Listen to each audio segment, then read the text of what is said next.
जिन चरणन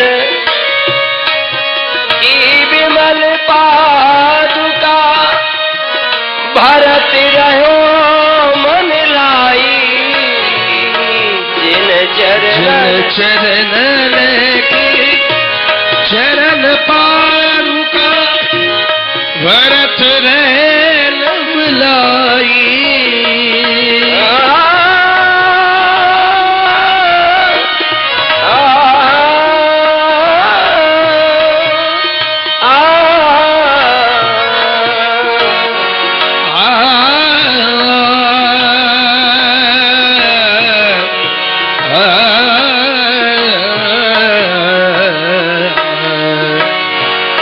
जिन चरणन की चरण पादुका भरत लगे लवलाई। सोई चरण केवट धोई लीने। सोई चरण केवट धोई लीने तब हरि नाम चढ़ाइए।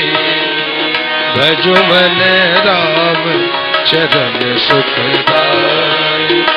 भज मन राम चरण सुखदाई।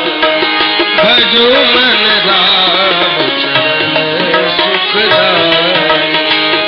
भजो मन राम चरण सुखदाई।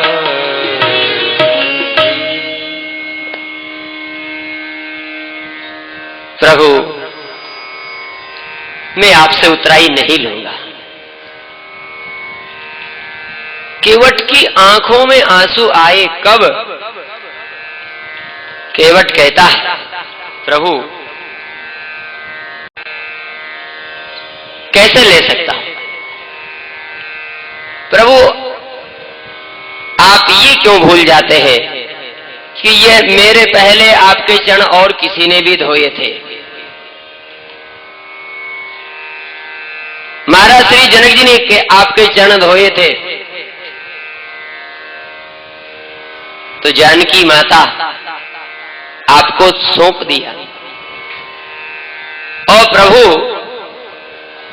मैं कैसा चरण धोने वाला कि उस बेटी के हाथों की मैं मुद्रिका ले लूं।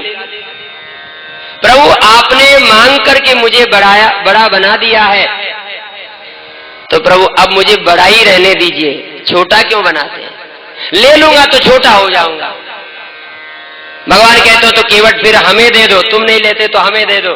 केवट कहता प्रभु मैं आपको क्या दे सकता हूं, मेरे पास क्या है, मैं तो साधनहीन हूं, मैं आपको क्या दे सकता हूं। भगवान कहते हैं केवट जाने की आज्ञा दे दो। केवट कहता है प्रभु बस आज्ञा मत मांगिए, मेरी इन आंखों ने आपको आते हुए देखा है, अब ये जाते हुए नहीं देखना चाहती। केवट ने जब कुछ नहीं लिया तो भगवान ने केवट को क्या दिया? विदा कीन करुणायतन भगति विमल बर दी। बहुत कीन प्रभु लगन सी नहीं कछु केवट ले। जब केवट ने सबका त्याग कर दिया तो भगवान ने केवट को क्या दिया? बोले भक्ति का वरदान दिया। बोले केवट मैं तुम्हें भक्ति का वरदान देकर जा रहा हूं, ये समझो मैं तुम्हारे ही पास में। भगवान वहां से आगे बढ़े। इसके बाद केवट ने उस नौका में फिर किसी को बिठाया नहीं। 14 वर्ष तक उस नौका की पूजा की है, जीवन भर उस नौका की पूजा की है, क्योंकि इस नौका के कारण मुझे भगवान का दर्शन हुआ है, चरण मिले हैं।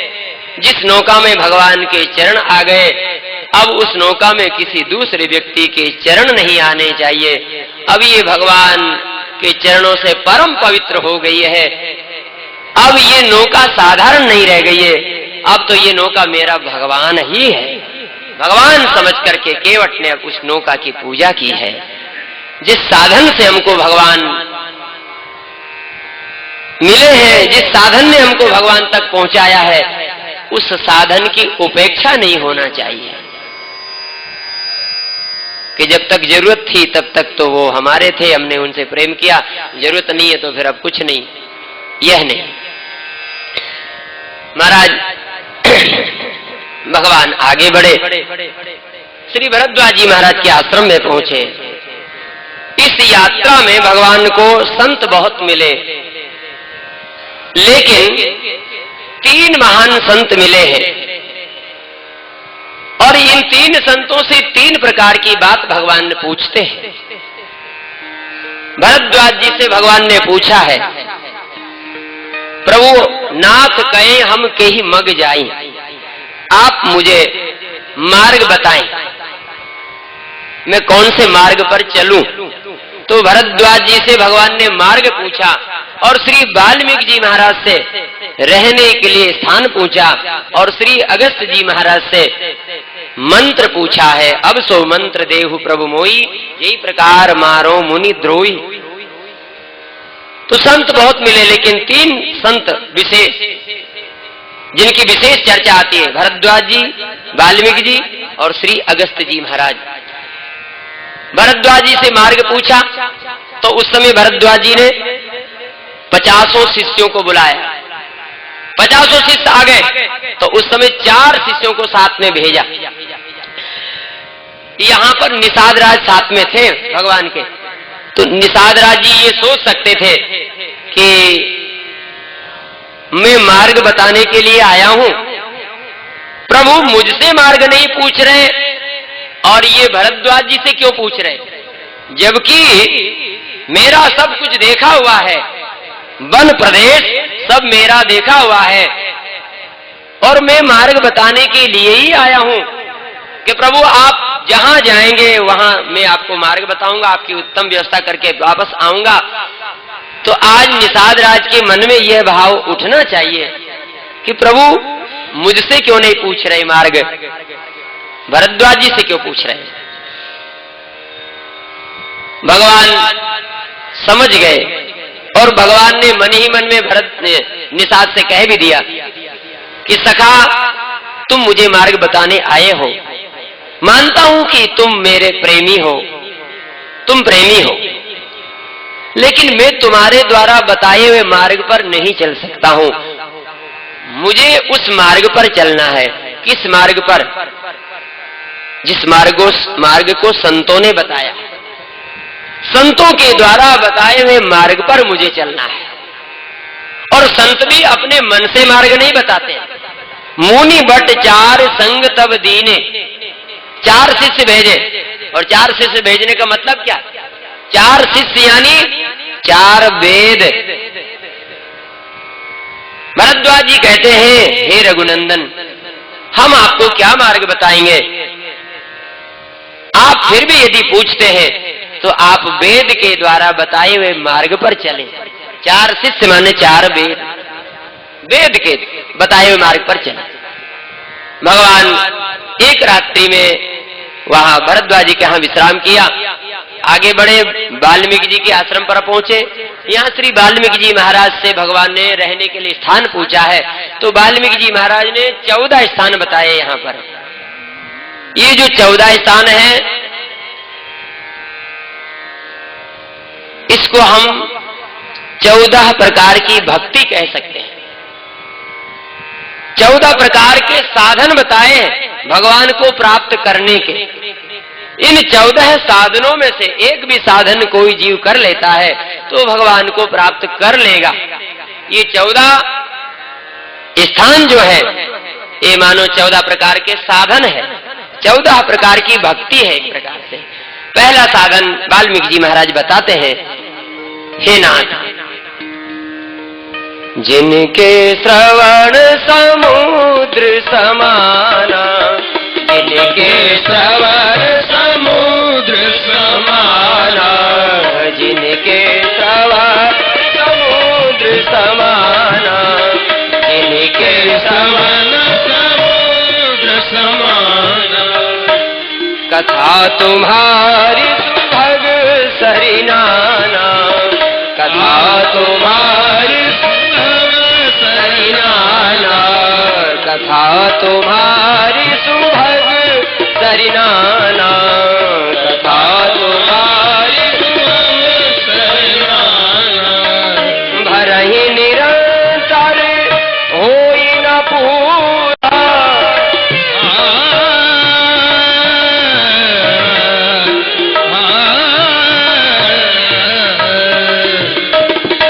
भरहि निरंतर होई न पूरे, भरहि होई न पूरे, इनके ही है तुम कहूँ गृह रूरे, इनके ही है तुम कहूँ गृह रूरे,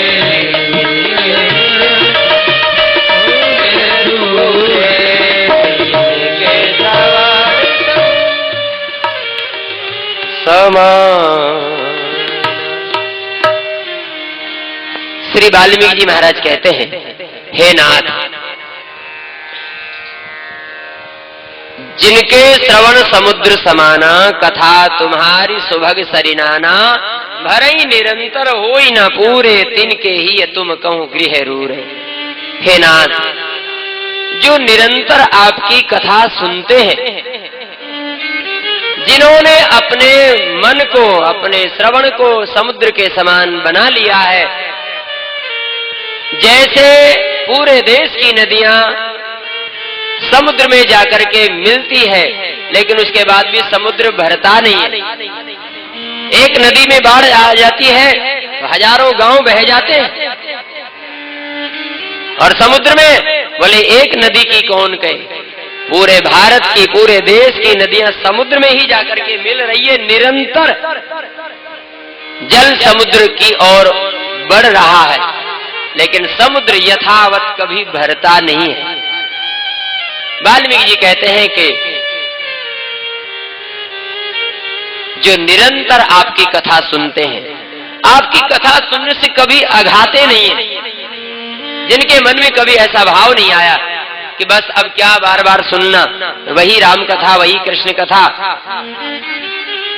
रामचरित जे सुनत अगाई, रस विशेष जाना तिन नाई। ऐसा यदि भाव आ गया तो मानो अभी हमें कथा का स्वाद नहीं मिला है, रस नहीं मिला है। इसका सीधा तात्पर्य यह है कि भगवान को यदि पाना चाहते हैं तो भगवान की कथा सुनने लग जाएं। जो भगवान की कथा से प्रेम करेगा, भगवान की कथा सुनेगा, उस भक्त को भगवान को खोजना नहीं पड़ेगा, भगवान स्वयं उसके हृदय में आकर के बैठ जाएंगे। ये कथा की महिमा है। जो भगवान की कथा सुनेगा, भगवान को उसके हृदय में आना ही पड़ेगा। वाल्मीकि जी का वाक्य मिथ्या नहीं हो सकता है, सीधा अर्थ है। बस भगवान की कथा पकड़ लिया जाए, कथा से प्रेम किया जाए। कथा मात्रेक जीवना, ये कथा भगवान से मिला देगी। जहां भी होंगे भगवान को ला करके हमारे हृदय में बिठा देगी। बिठा नहीं देगी, भगवान आकर के बैठ जाएंगे। एक दो घड़ी के लिए नहीं, हमेशा के लिए अवरुद्ध हो जाएंगे, फिर निकलना नहीं चाहेंगे। कथा से इतना शुद्ध हो जाएगा हमारा अंतःकरण, भगवान को निर्मल मन ही तो चाहिए, और निर्मल मन होगा कथा से। इसलिए ये पहला साधन है, पहली भक्ति है, भगवान की कथा सुनना। जिनके श्रवण समुद्र समाना, कथा तुम्हारी सोग सरिनाना, भरई निरंतर होई ना पूरे, तिनके ही तुम कहूँ गृह रूरे। हे रघुनंदन, जो भगवान तुम्हारी कथा सुनता है, आप उसके हृदय में रहिए। दूसरा साधन, लोचन चातक जिनकर इराके, रहे दरस जल धर अभिलाके। जिन्होंने अपने नेत्रों को आपका रूप देखने में लगा दिया, रूप बिंदु जल होई सुखारी, निदरई सरित सिंधु सरबारी। जो निरंतर आपके रूप को देखने में लगे हुए हैं, जिसने अपने नेत्रों को आपके दर्शन करने में लगा दिया है अनन्य भाव से। किसके समान उदाहरण दिया? लोचन चातक, चातक पक्षी के समान। चातक के अंदर क्या विशेषता है? चातक की विशेषता क्या? एक शिकारी ने चातक पक्षी को बाण मारा, बाण के लगने से वह चातक पक्षी गंगा में जाकर गिरा। संयोग की बात, वह गंगा में गिरा तो उस चातक पक्षी ने अपनी चोंच को ऊपर उठा लिया। किसी ने चातक से पूछा कि अरे भाई, तुम मरने की स्थिति में हो, मरने वाले हो, लोग तरसते हैं गंगा जल के लिए कि अंतिम समय गंगा जल मिल जाए तो हमारा कल्याण हो जाए। तो ये भगवान की कृपा हुई तुम्हारे ऊपर, तुम मरने की स्थिति में आए हो तो गंगा जल तुम्हें सहजता से मिल रहा है, गंगा जी की गोद मिल गई, तो फिर गंगा जल पान क्यों नहीं कर रहे हो? ये अपनी चोंच को ऊपर क्यों उठा लिया? तो चातक पक्षी ने क्या कहा? चातक पक्षी कहता है कि गंगा जी प्रणाम करने योग्य है, भगवान के चरणों का अमृत है, गंगा जल अमृत है, तो मैं प्रणाम करता हूं गंगा मां को, लेकिन मेरा प्रेम उस जल से है। कौन से जल से? बोले जो स्वाति नक्षत्र में बरसात होती है उस जल से मेरा प्रेम है, उस जल से मेरा संबंध है। गोस्वामी जी ने दोहावली में इसका उल्लेख किया है, वर्णन किया है गोस्वामी जी। बध्यो बदिक पर्यो पुण्य जल, तो उलट उठाई चोंच। बध्यो बदिक पर्यो पुण्य जल, तो उलट उठाई चोंच, और तुलसी चातक प्रेम पट मरत्यों लगी न खोच। मरते दम तक चातक पक्षी ने अपने प्रेम में, अपनी अनन्यता में कमी नहीं आने दी। स्वाति नक्षत्र के जल से प्रेम किया है तो उसी से संबंध बना करके रखा। निदरई सरित सिंधु सरबारी, भले सामने गंगा जी है लेकिन गंगा जल को प्रणाम कर लिया, जलपान नहीं। ऐसी अनन्यता, ऐसी निष्ठा, कहने का तात्पर्य ऐसी अनन्यता अपने इष्ट में, ऐसी निष्ठा गोस्वामी जी की तरह। वृंदावन में गए, भगवान श्री राधा कृष्ण का मंदिर, ज्ञान गुदड़ी की बात है। तुलसीदास जी का तो ऐसा कोई भाव था ही नहीं, लेकिन यहां श्री तुलसीदास जी महाराज के प्रेम की परीक्षा के लिए एक संत ने व्यंग कर दिया कि अपने अपने इष्ट को नवन करे सब कोई, परशुराम पर इष्ट को नवेशो निगुरा होई। अपने अपने इष्ट को तो सभी प्रणाम करते हैं। गोस्वामी जी महाराज, ये तो आपके इष्ट नहीं है, ये तो राधा कृष्ण भगवान है, आप तो धनुषधारी भगवान राम जी के भक्त हैं, तो आप इन्हें प्रणाम कैसे कर रहे हैं? ये तो आपके इष्ट है नहीं। गोस्वामी जी का तो भाव ये था ही नहीं कि ये मेरे इष्ट नहीं है, ये विचार था ही नहीं। वो तो सभी भगवान के रूप है, मेरे ही भगवान है, ऐसा समझ करके प्रणाम कर रहे थे। लेकिन जब संत ने कह दिया तो गोस्वामी जी ने फिर उसको सत्य करके बताया। गोस्वामी जी कहने लगे, हे नाथ, कहा कहूं छवि आज की, भले विराजो नाथ, तुलसी मस्तक नवत है। यह नहीं कि तुलसी मस्तक तब नवे, ऐसा नहीं है, तब तो अभिमान झलक जाएगा। फिर गोस्वामी जी ऐसा नहीं कहते कि तुलसी मस्तक तब नवे, ऐसा नहीं कहते। तुलसीदास जी कहते तुलसी मस्तक नवत है, तुलसी का तो मस्तक झुक रहा है, पर आप धनुष बाण ले हाथ। भगवान कैसे रुक जाएंगे? महाराज, कित मुरली कित चंद्रिका कित गोपियन को साथ, अपने जन के कारण श्री कृष्ण भये रघुनाथ। हटा दिया मुरली, धारण कर लिया धनुष बाण। आज भी दर्शन दे रहे हैं ज्ञान गुदड़ी में, तुलसी के राम। कहने का तात्पर्य यह है, ऐसी निष्ठा हो, जब बात आ जाए तो फिर अपने इष्ट का पक्ष लेना चाहिए। वैसे तो हम सबको प्रणाम करते हैं, सभी हमारे ही भगवान है, सभी हमारे भगवान के रूप है। भगवान कोई 10-20 नहीं है, सब भगवान के ही स्वरूप हैं। लेकिन निष्ठा तो किसी एक ही में होती है।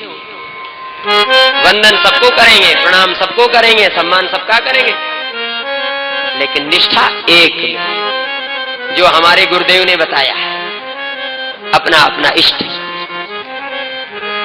तो इष्ट में अनन्यता होना भी चाहिए। उपासना मार्ग में ये कहा भी गया है कि इष्ट में अनन्यता होना चाहिए।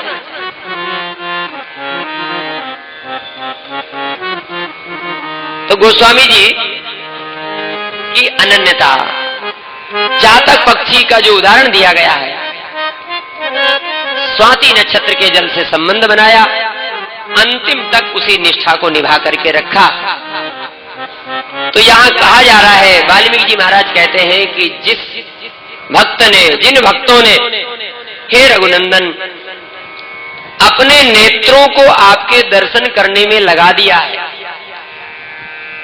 आप उनके हृदय में निवास करिए। जिन्होंने अपनी नासिका को आपके चरणों में चढ़ी हुई तुलसी दल मंजरी की सुगंध लेने में लगा दिया है, आप उसके हृदय में निवास करिए। जिसने अपनी वाणी को आपका नाम लेने में लगा दिया है, जिनकी वाणी पर निरंतर सीताराम सीताराम, राधे श्याम भगवान का नाम नाचता है, आप उसके हृदय में निवास करिए। मतलब यहां यह है, शरीर की प्रत्येक इंद्रियों से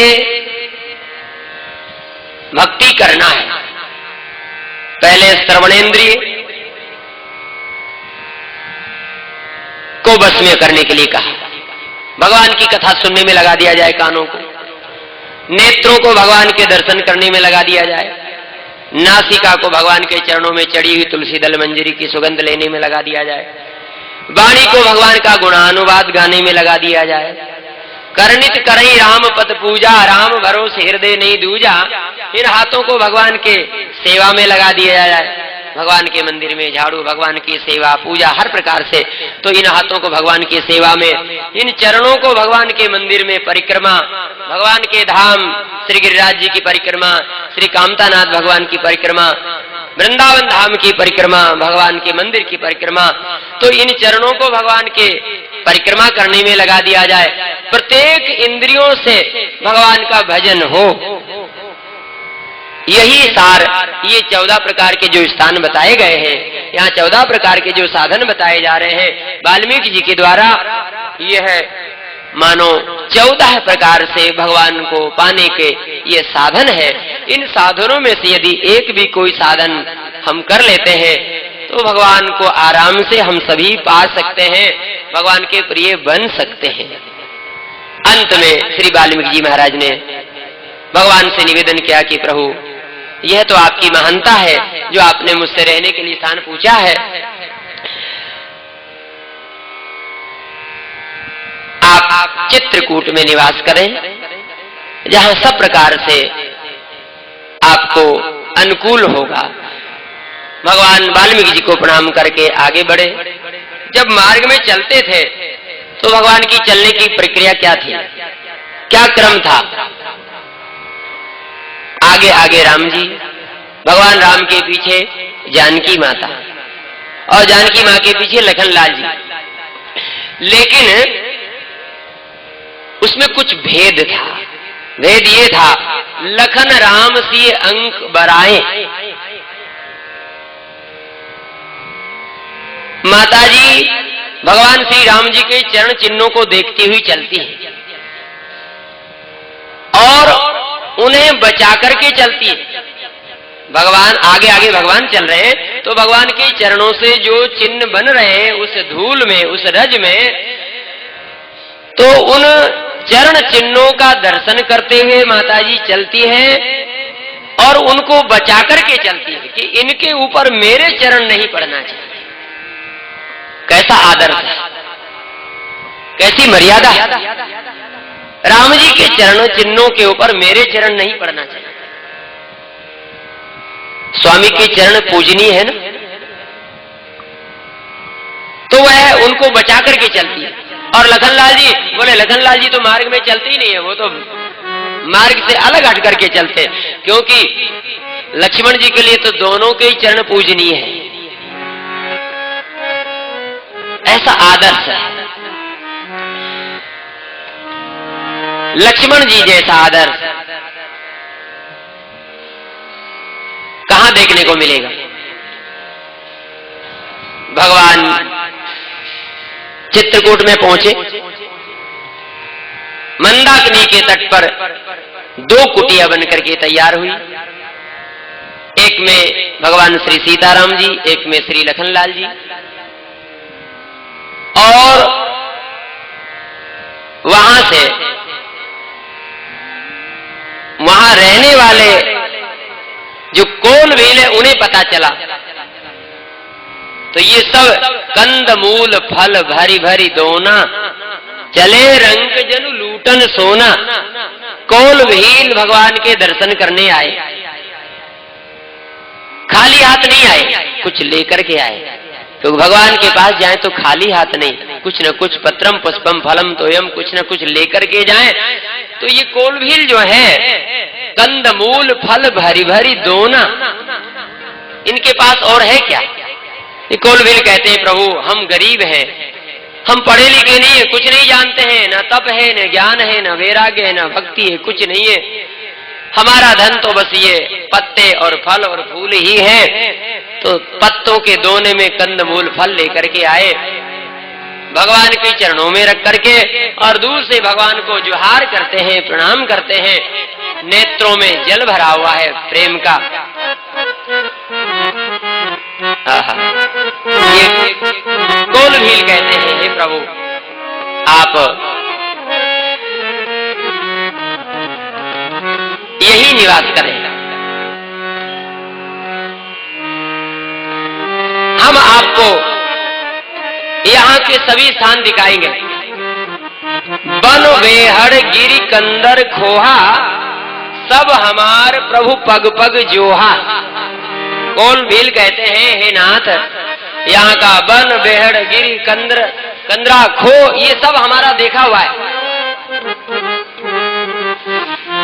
जहां तहां तुम्हें अहेर खिलाओ, जहां तहां आपको हम शिकार खेलने के लिए ले चलेंगे। अच्छा ऐसा क्यों कह रहे हैं? भगवान ने पूछ लिया कि आप ऐसा क्यों कह रहे हैं, क्या हम शिकार खेलने आए? तो कोल भील कहते हैं, प्रभु आपके हाथ में ये धनुष बाण है ना, इसलिए हमें लग रहा है कि आप भी जैसे हम शिकार करते हैं वन में, वैसे आपके हाथ में भी धनुष बाण है। तो प्रभु हम आपको शिकार खेलने के लिए ले चलेंगे। लेकिन है नाथ, आपको शिकार करते करते प्यास लगेगी, तो आपको पता नहीं है जल कहां मिलता है, हमें मालूम है। जब आपको प्यास लगेगी तो जल निर्झर सरकोप दिखा। हे प्रभु कहां पर जल मिलता है हम आपको दिखाएंगे, ले चलेंगे वहां पर। नाथ आप आज्ञा देने में संकोच मत करना। नाथ ना सकुचब आय सुदेता, हम सेवक परिवार समेता। प्रभु हम आपके सेवक हैं, आज्ञा देने में संकोच मत करिएगा। और उस समय भगवान उन कोल भीलों की वाणी को कैसे सुनते हैं? वेद वचन मुनि मन अगम ते प्रभु करुणा एन, वचन किरातन के सुनत जिम पितु बालक बेन।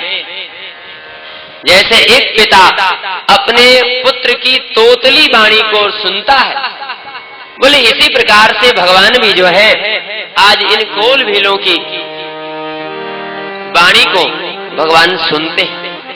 देखिए वहां पर देवता भी आए थे, अमरनाग किन्नर दिशपाला, चित्रकूट आए थे ही काला। देवता भी आए थे, जब भगवान चित्रकूट में रहने लगे तो देवता भी आए। और ऋषि मुनि भी आए। समाचार चित्रकूट रघुनंदन छाए, और समाचार सुन सुन मुनि आए। तो वहां पर मुनि भी आए हुए थे। तो भगवान ने देवताओं का भी सम्मान किया, मुनियों को भगवान ने प्रणाम किया। लेकिन एक बात है, प्रणाम देवताओं को भी किया, मुनियों को भी प्रणाम किया, लेकिन भगवान ने संबंध किससे जोड़ा? संबंध कोल भीलों से जोड़ा। संबंध कोल भीलों से। गोस्वामी जी ने कहा, राम ही केवल प्रेम प्यारा, राम ही केवल प्रेम प्यारा, राम ही केवल प्रेम प्यारा, राम ही केवल।